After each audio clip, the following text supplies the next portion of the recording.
Again, a brilliant idea. Honestly, I can say that.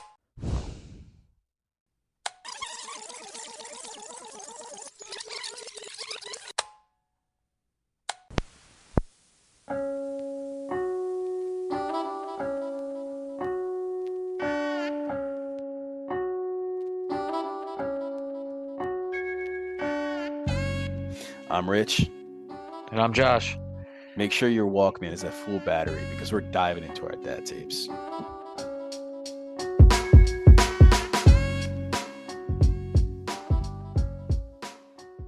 What's going on, guys? Thanks for listening to tape number 20 of the Dad Tapes.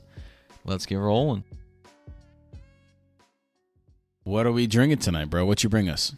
Tonight, we are drinking another Workhorse Brewing Company, the Par Punch. It's a juicy ale. I am excited for this one. 5% alcohol by volume. And it's a pretty dope looking can, bro. It is, man. I'm excited. So just obviously for those who can't see anything, which is everybody, it's a can kind of zoomed in. The background of the can is kind of zoomed in on a golf ball, so it has like the dimples of a golf ball. Kind of goes with the Par Punch name. I'm really excited for this beer. I don't like juicy ales, which is what this is, but I'm excited. Yeah, I am too. Like, I saw the can, I'm like, oh man, that's cool as fuck, right, dude. Right? Yeah, I would have grabbed it too. But no, it's brewed in King of Prussia, Pennsylvania.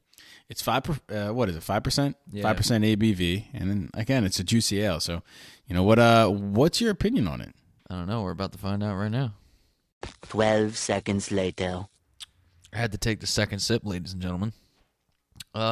Honestly, that's not bad. It's kind of refreshing. It doesn't have a particular flavor to it. It's just like, it goes down smooth. Yeah. It's juicy, which it's a juicy ale. I've never heard of a juicy ale before. Me so either, I don't know. But it is juicy, but I don't know what juice it is. Yeah. It's not bad.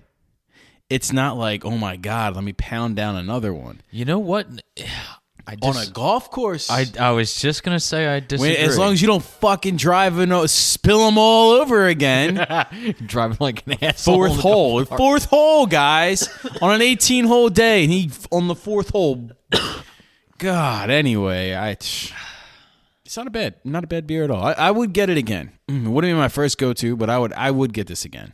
No, but you know what? They definitely had the right idea with the marketing on the can. I can tell you that. Oh, 100%. Because it's an eye opener. It is. Yeah. So, how's your week been, bro? Not bad, man. How's you and the girl doing? We're good. Yeah. Yeah, we're really good. Yeah. You married yet? Yeah. No, excited for her to come up for a week. We kind of discussed it. We're kind of going to take the week to ourselves. Okay. You know, and just because she lives so far away. Yeah. It's kind of like a sentimental thing. So we're gonna just enjoy our time together. They're so cute. The real love boys gonna get some time alone. Enjoy our time together. Make sure you put the sock on the door, bro. Yeah, right. You don't want Mama Dukes walking in on anything. Tell you, that's not reminiscent of high school. It's gonna be good, man. It's just it's fucking tough. Like you're so excited for something in particular, and you know you have such a long time before it's actually gonna be here. It's fucking rough, man. Well, just give it the time, bro. Yeah. You know what though? The time's gonna make it better, more worth it. But how's work been going, bro? Busy, man. Fucking hot. Well, yeah, it's humid, hot. Sweaty. It's not as hot as Florida in July. Again, a brilliant idea. Honestly, I can say that I would take the heat and the humidity down in Florida over working in this fucking shit. I think you would take the heat and humidity in Florida over working in general. Yeah, probably. But enough about me. How was your week, man? You know, just the same old kids just running amok, destroying the house. You know, there's a hole in the wall actually behind you, if you haven't noticed that. That's due to one of the kids. That. Yeah, one of the kids. You know, who knows how it got there, when it happened. I just noticed it one day. it's just, it is what it is. Was it a Hot Wheels car from the little motorized thing I got Declan for his birthday? You are a son of a bitch, man. They fight over that. Really? They fight over that. Dude, that I don't know why, but that all just out of nowhere was a hit. Just, what do you mean out of nowhere? It's Hot Wheels tracks, bro. Of no, course. I know, I get that, but it seemed like everyone wanted to play with There were these 7 same... kids surrounded by this, and it was like they were being vicious with it too, man. They were being vicious with each other. There was words being exchanged, words they probably shouldn't repeat. There was feet being kicked, hands being pushed. These kids were. It was like these kids were addicts, and it was all from the Hot Wheel, from Uncle Josh. Just God, man, it was nuts. It is what it is, man. Best $40 ever spent. At my fucking expense. you're you're a son of a bitch. But yeah, they love that thing. But other than that, I mean, it's same old, same old. Just getting Dex ready for school, doing that, trying to get him shifting gears back into that lifestyle again, and getting him into a better routine. You want to start him out a few weeks beforehand. Is he excited? He knows he's going to go back. I don't think it's resonated with him how soon or what it's going to be like. But, the first time around, he loved it. Even though it was only for a month before he moved, he loved it. Yeah. So he's going to do well. I'm not too concerned. But other than that, man, just, the daily grind. Day in and day out. Same job. Same place. Same hours.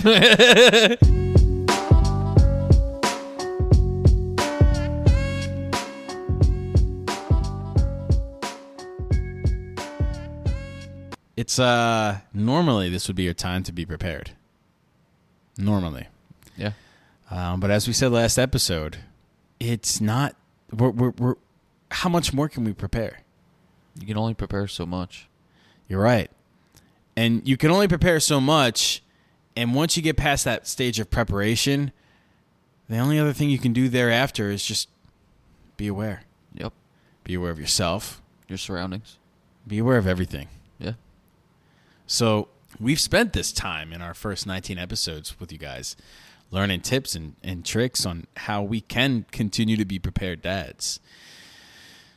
So just in the gist of life, we're moving on and growing, not only as men, but as dads, every episode. And it's time we enter a new segment of our lives, as well as the show. It's time for us to be those aware dads with a new book that we're going to be reading, to help us bring that reminder we need to be better and more aware.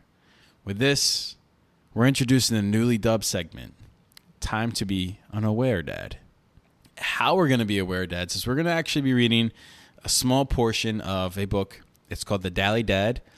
It's actually 366 meditations of parenting, love, and raising great kids.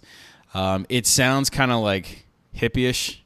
It sounds kind of off-putting if you're not into like that type of stuff. God forbid you say the word meditation to some people, and it's like, it's just like I've tried that. It doesn't work for me. This is actually, it's not that type of meditation, if you will. It's just a good reading to put into your daily practices. So the overall gist of this book is to provide us as dads a gentle guidance on being present and being a parent, not just people with kids. Procreating is biological, but parenting is psychological. And it's a decision, a conscious decision. It's a conscious choice. It's a commitment, and a commitment to actually change who you are and what your priorities should be for the benefit and betterment of your children. Commitment to sacrifice and service and the real work of making those hard decisions of loving and not just having. And with that, we're starting at the beginning of this book. And this book is broken down into a month and day basis. So we're going to begin at January 1st. And this section is called A Little Fellow Follows You. In 1939, 9 years before John Wooden would be hired to coach the UCLA men's basketball team, a friend sent him a picture with a poem on it to celebrate the birth of Wooden's first child. The picture is a man on a beach whose son is running behind him, playing in his footsteps in the sand. Wooden hung the picture in his home so he might see it every day. The poem, which he memorized and liked to give as a gift, went as follows. A careful man I want to be, a little fellow follows me. I do not dare to go astray, for fear he'll go the self-same way. I cannot once escape his eyes, whatever he sees me do he tries. Like me, he says he's going to be the little chap who follows me. You don't have to memorize these words as Wooden did, but you better internalize their message. Your children follow behind you. They see everything you do. If you go astray, so too will they. And just as some background information, John Wooden was actually the coach of the UCLA Bruins. And in his 12 years coaching timeline of the Bruins, he won 10 national collegiate athletic association or championships, or NCAA national championships. So this man is a very accredited man in the sports world, college sports world specifically. So it kind of holds some weight knowing that somebody like that, had such a daily routine in his life and tried to provide that daily routine in other people's lives to just kind of give light and shed light into like, hey, even though, and his prerogative was probably coming from a coach, even though I'm not these kids' parents, they're still going to follow me and watch me and look up to me as much as they would their own parents. Yeah. It's kind of profound and it really, there's something there. There's volume there. It's, what do you take from that? What do I take it from it? What do you take from that poem and honestly, how does it make you feel? Dude, it hits home because kids follow you no matter where you go. They do. They are like little tails. They are. Little shadows. Yeah, definitely, man. They take everything from you, bro. Whether it's, mom, dad, it doesn't matter. If they see you do it, they're going to do it themselves. They may not do it the exact same way you do it, but they learn a lot from you.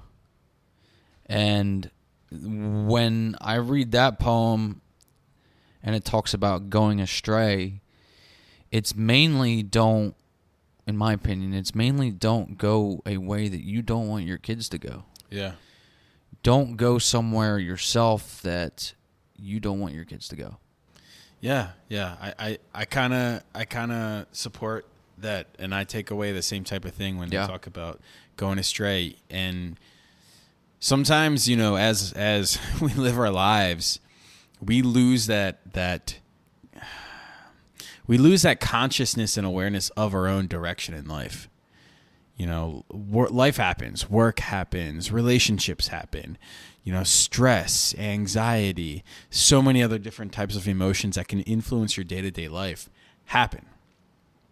And it's really easy for us to remove ourselves from that awareness and be self-aware. Yeah. And allow ourselves to go astray. And it's a lot. It will always take a lot to bring yourself back and find that self-awareness, to have that awareness, around you. Yeah. To have awareness of everything around you, you need to first have that self-awareness. And if you're not there, you're going to lead yourself astray as well as the little fellow who follows you. Yeah.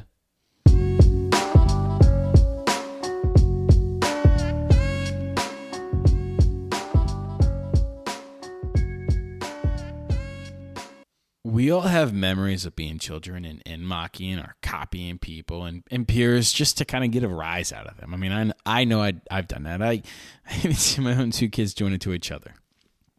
At that time, we aren't aware of how far that behavior superseded our own memories and was actually the foundation for how we interacted with not only our peers at the time, but our peers in the future. Those behaviors influence who we are today. Tonight we're going to discuss, some personal experiences on mimicking and how we as fathers need to set an example to our children by modeling the appropriate and proper behaviors, because it'll just continue to manifest itself out. It's time for our data dump. That was the worst intro ever.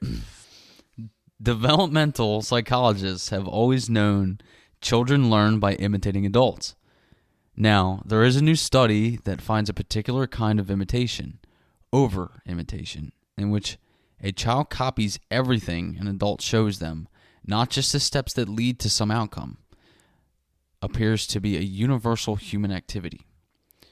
Researchers from the study believe the work sheds light on how humans develop and transmit culture.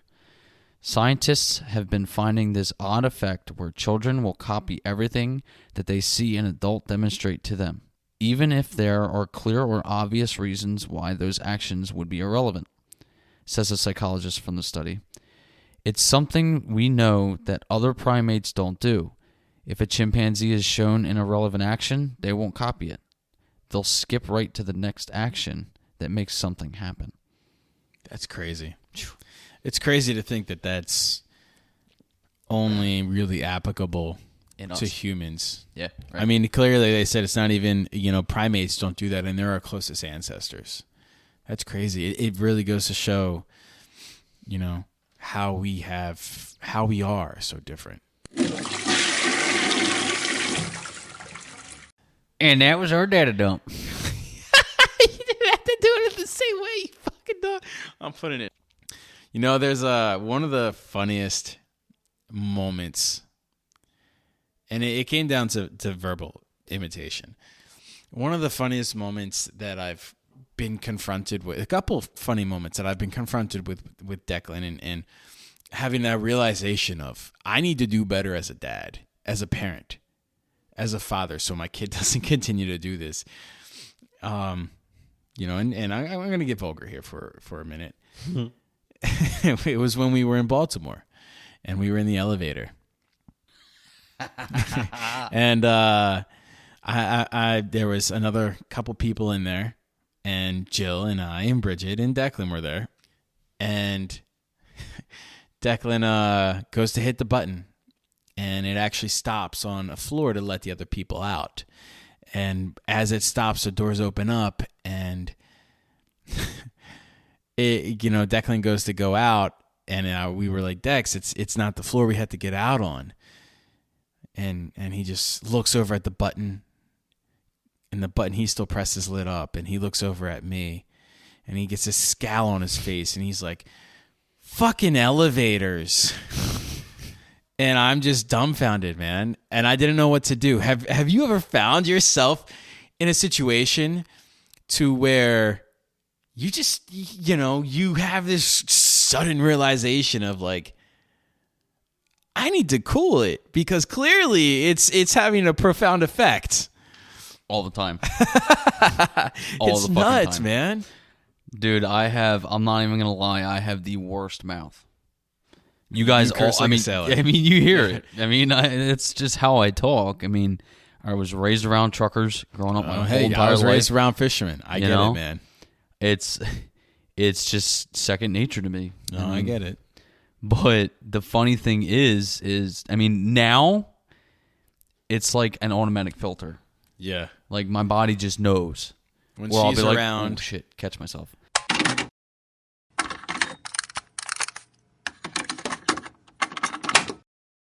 Yeah. But majority of the time when she was growing up, I had a bit of a problem controlling that. And when she just started to get to the point where she was starting to pick up on, the sounds and talking and all this and that, and like really like looking at you when you say something, and me and my ex were talking about something. I forget what it was. We were messing around with each other, and she goes, fucking dickhead, right?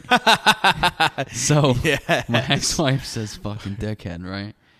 And then literally there was no hesitation. Addison goes, Daddy, you're a fucking dickhead. And I'm like so contextually accurate. Oh man. And at the moment I'm just thinking to myself, I'm like, I don't even know what to fucking do. Like, yeah. I can't do anything. And then I'm thinking, I can't help but laugh. I mean, I know they tell you not to laugh, but how do you not laugh at that? No, I 100% agree, man. Yeah. It's just like... And you can't, it's not like you can chastise any child for it, because it's like, in that moment, you realize, like, shit, I should have watched what I said. It's like, you're saying that because of me, and how can I yell at you? I should be yelling at me. It's tough. There is, and Dex, you know, I'll be honest. I got a confession here where it's a, like, Dex's first words were dad, or dada. And obviously, I've discussed before, he's speech delayed. He had tubes put into his ears. So obviously, you know, he's always had a lot of, in his early years of life, always had a lot of trouble just hearing and being able to articulate things. Yeah. His, honestly, I would say within his first 10 words, it was shit. And, you know, I thought it was more funny and than anything else in the world. But I don't think at that time I was too concerned about it until, you know, he was going into his room a year or so later after that. And he opens up his door looking for something, and he walks out of his bedroom and he can't find it.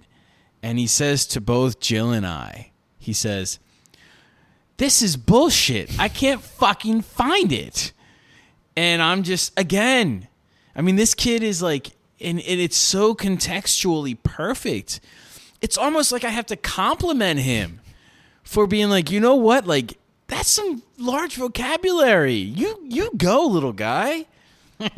But then at the same time, I'm thinking it's like, he can't go to school acting this way and talking this way. He's going to tell the teacher to piss off or fuck you. Yeah. I can't have that. Yeah. What am I going to say when the teacher calls?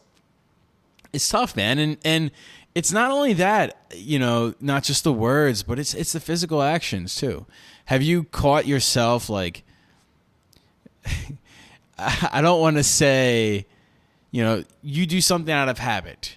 Okay, I'm home all day, and one of the things I've caught myself doing is like, I got to get better at it, is using like objects as a reward or not a reward. And it's like, okay, oh, you're not going to clean up the playroom. Well, then I'm sorry, we're going to take your tablet away.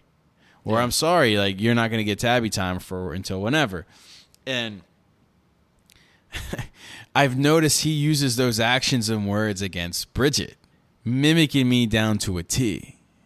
And I know Addie doesn't have a younger sibling or an older sibling, but have you ever seen her interact with other people besides the, you know, you're a dickhead situation, to where not even maybe just words, but actions, you know, have kind of manifested out through her. And it's like, oh my God, that's me. Yeah, kind of. Okay. She's a kid of habit. So, kid of habit. She's just a mimicker, man. She sees other kids do shit. She's going to do it too. So she picks it up quick? Like, there's no stopping it. It's like, she's one of the ones that she's follow the leader, bro. Okay. She's not the leader. She is follow the leader. And it's like, I forget what the instance was, but they were all messing around with another kid or something like that. Mm-hmm. Or it was an older kid. We were beating the shit out of this kid. And then she hopped in. She's like, I want some. And she just started beating the shit out of this kid. I'm like, oh, my God. Like, what the fuck? Like, where'd you learn this from? And I'm thinking in my head, I'm like, yo, these little rats are teaching these kids this shit. They are, man. Like, damn. They learn it from one person. Yeah. Then they know it. Yeah. And then they're teaching every other kid to do the same shit. Exactly. Dude, it's like you got a little parrot on your shoulder, man. It's ridiculous. Yeah. You know, you can try to tell the parrot everything you want it to do and teach it this and say this and do that and say that. But at the end of the day, it's going to tell you what it wants to tell you. That's it, man. And they're their own people. And that's the craziest thing about it all. It's like, what can you do? You can't fucking do anything about it. No, you can't. The only thing you can do is change yourself. You got to model that yourself. So, like, when you've been in those moments, like, have you ever been proactive Like when Hattie called you a dickhead, what came of it? Like, what did you do? What did you implement in your life to change that? At the time, it was more or less my ex-wife. She's like, you got to stop cursing. And it's so hard working in construction and dealing with the bullshit we deal on a daily basis. And it's just, I mean, obviously second nature to me. It's just force of habit that I just go and do it and do it and do it and do it like every day. Yeah, it's repetition. And then come home from that and either one, something pissed me off, fucking ex-wife, or or two, you know, just getting annoyed over something and just being like, oh, fuck, you know? Yeah. Because frustration or like anything. You said, it's second nature. You just go and you do it. But at that time when she really started to pick up on all of this shit, I'm like, man, like, how do I curb myself of this? Mm-hmm. And I just like, I just had to make myself and catch myself. And sometimes I'd get the word out and I'm like, shit, I shouldn't have said that. And I'm like, all right, next time I'll do better. But that's the awareness. Yeah. You've picked up that awareness and then you can act on that awareness. Yeah. So it's a tough thing to fucking catch, man. Well, how do you, like, what's obviously she's there, you get her on your times that you get her. How do you control that switch? Like, what do you do? Dude, I don't. It's just, I guess I'm just so used to when I have her then that I actually I guess you would say unconsciously, subconsciously. I am. Because if you're unconscious, you ain't talking and walking, yeah, bro. Yeah, well, yeah. But subconsciously, I'm aware that she's there. So my mind's like, it's almost like my mind takes those words out of my vocabulary. Yeah. Okay, I get it. So it's kind of something that I just got. I mean, my body got used to. I stopped cursing around her. Force of habit. Yeah. You created that force of habit, and then it became a subconscious action. Yeah. Yeah. But I mean, how do you go about, like, because I know sometimes, listen, you being stuck at home with them every day, all the time. Sometimes they can get a little wild. Yeah. How do you not just be like, what in the fuck are y'all doing? Dude, I you know what? I'll be the first person to admit that I have actually cursed at them in that way, in a very. Oh, I'm not gonna lie, I did too. Yeah, and you don't. It's not like you're doing it intentionally. It's just it's a what the fuck moment, you know? Yeah, you know what? It slips out, and I do feel bad about it. And it's like, you know, all right, I catch myself. And sometimes I catch myself as I'm saying it, so it's like, what the freak is going on here? Dude, I do that shit all the fucking time. Yeah. All the time. So it's like, it is that subconscious awareness that you have, and you can only build up that subconscious awareness by having it thrown in front of your face. You have to learn your lesson. Yeah, it sounds very immature. It sounds very childish, but the only way to do it is to learn your lesson. Yep. I mean, adulthood is as much as making mistakes as childhood is. Oh, yeah. Growing up as a child, you make mistakes, and growing up as an adult, it's clear. I mean, come on, we all know that. So parenting is no different, you know, and that's why they say, you know, you learn to parent on your first child, and your first child, you know, they're the guinea pig. Oh, yeah. Oh, so you know, I know that from experience. So at the end of the day, it's like, you know, you do your best, and it just comes down to that self accountability, and having the willingness and the wherewithal and the mental longevity, because it's a fucking long battle, bro. It's a battle. It's everyday battle. When you're confronted with those little gremlins jumping off the side of the couch and jumping on top of each other and pushing each other off the couch and flipping the chairs over to climb on top of it so the bottom end is up and they're climbing it like it's a castle. It's an everyday battle. All right? It's not a little honky dory, let's go to the golf course type of day. No. So you gotta have that awareness. I can honestly say that, like, I think the only thing I really do now when it comes to, like, a certain word with her is, I catch myself saying it all the time, and I'll be like, listen, you little shit. Like, like, cut it out. Like, but that's basically it. I mean, other than that, it's more or less like PG. Yeah. You know? Yeah, I get it. But when she pisses me off, it's like, God damn, you little shit. I know. It's like you're you start talking through your teeth and shit. Yeah, you're talking in pig Latin. Yeah. You know? It's like, who's that guy? It's tough. It's like we have with our cursing and shit. Like, we got to force ourselves to not do it around our children. You know? Yeah. But it's the same way with that. We have to force ourselves to push our kids to do better. It all comes down to that awareness. You know, point out sharing from adults. You know, children often feel that they are the only ones who have to use your manners, you know, share or take turns. So when adults share, point it out to your children. You know, for example, Daddy's sharing his drink with Mommy. Good job sharing, Daddy. You know? What that kid doesn't know is there's roofies in that drink. Yeah. Here you go, Mommy. Have some of Daddy's drink. Wop, wop, wop, wop. It says, model good ways to calm down. You know, teach your children how to calm down when they are upset or frustrated. For example, if you are frustrated about sitting in traffic, you might say, Mommy is really frustrated right now. Please help me calm down by taking 10 deep breaths with me. Oh, my God. I can't do that. Traffic's the one spot I'm going to be like, this is fucking ridiculous. Get going. I will, that driving is, I'm in my car. Get the fuck out my way, bro. Like, welcome to Jersey. Yeah. Welcome to Jersey. Teach children to say how they feel. If you're really frustrated, you might want to say, you are driving me crazy right now. Instead, try to express your actual feelings. Mommy's really frustrated right now. This teaches children to say what they feel instead of making critical or hurtful statements. Then help your children do this when they are upset. For example, it looks like you are feeling sad.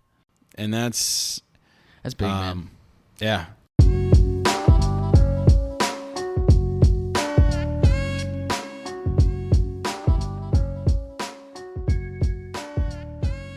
One segment that won't ever change is our stinky or sticky or just downright shitty situations. Some of them just, it really puts a revelation in your life. Like, you know what? I'm not that bad. So what do you got for us tonight, bro? So tonight we're going with random spicy. Not now, Kevin. By No Name. It was back in 2009 and is in the United Kingdom. It says, today my boyfriend struck up a conversation about the reproductive systems of seahorses. What the? We were getting intimate at the time. They were fucking, and this man wanted to talk about the reproductive system of seahorses. I just can't grasp that right Listen, now. I'm not going to lie. My mind is nowhere else when that's going on. This next one is called Compromising Position. I can't really understand what this name is, but it says, today I'm in the hospital with a broken leg and a bruised left backside because my boyfriend's wife came home earlier than expected from work. Wait. My boyfriend's wife. Yeah. Oh, my God. This is off to a bad start already. Came home earlier than expected from work, and my only escape was from a second-story window. Turns out plastic trash cans are not very cushiony. Oh, my God. You know what? She got what she got coming to her. She got what she got coming to her, and that's what she deserves. I'm sorry, but hey, good luck in the hospital. This is going to come back to your sock on the door statement earlier. It says, this is by always happens to me. It says, today, I learned that even when you put a sock on the door because you are having sex with your boyfriend, doesn't mean your mom won't walk in your brand new apartment for a surprise visit. Oh, God. It's by Hot Mommy from 2010. Hot Mommy. Yeah. Okay. It says, today I went to the mall with my daughter. She asked me if she could go see Santa, so I said yes. She made me sit on his lap with her. Ooh. And that's when I felt something on my bum. Oh. Let's just say Santa had a present for me, FML. Oh my God. Yo.